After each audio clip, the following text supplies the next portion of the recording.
هواداران تیم فرهنگ قدیمی تاجیک،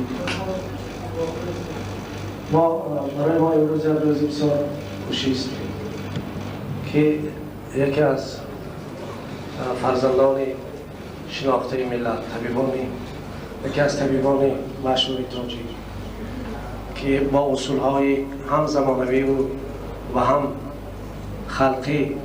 برای شفای جسمانی و روحانی مردم خیلی خدمت کردند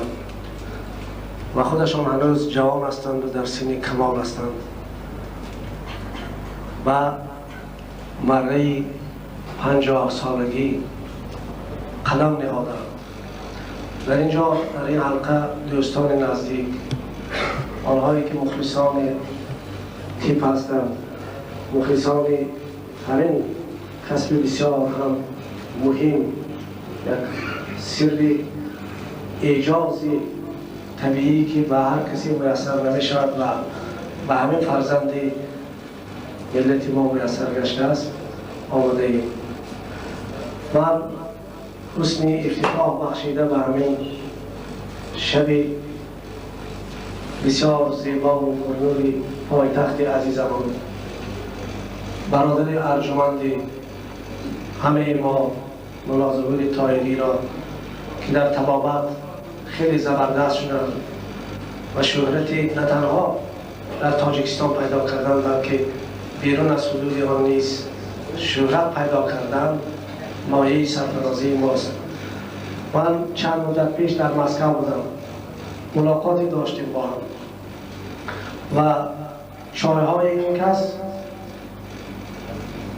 همچون یک وسیله طبابتی، همچون یک درمان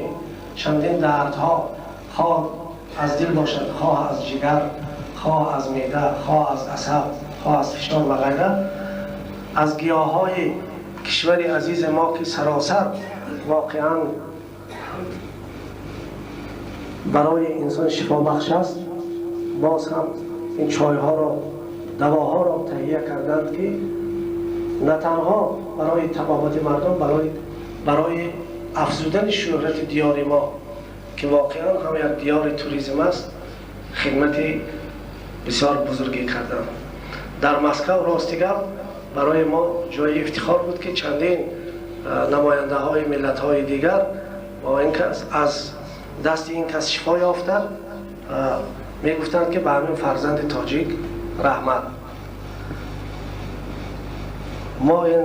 شام بسیار زیبا که با حضور شما باز هم زیباتر گردیده است، یک بار دیگر برادر ارجمند ما را به این سن مبارک، سن کمالات مردی، سن تمکین و دانش و فضیلت تبریک میگویم و بگذارم که برادر ارجمند ما و ملت به همه انسان‌های دردمند شفا بخشند، خودشان همیشه سالم باشند،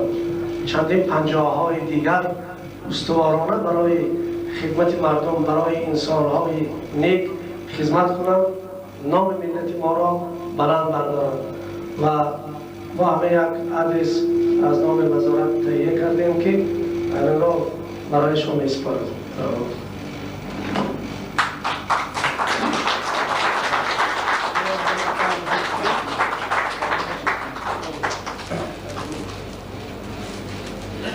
بسیار خوبم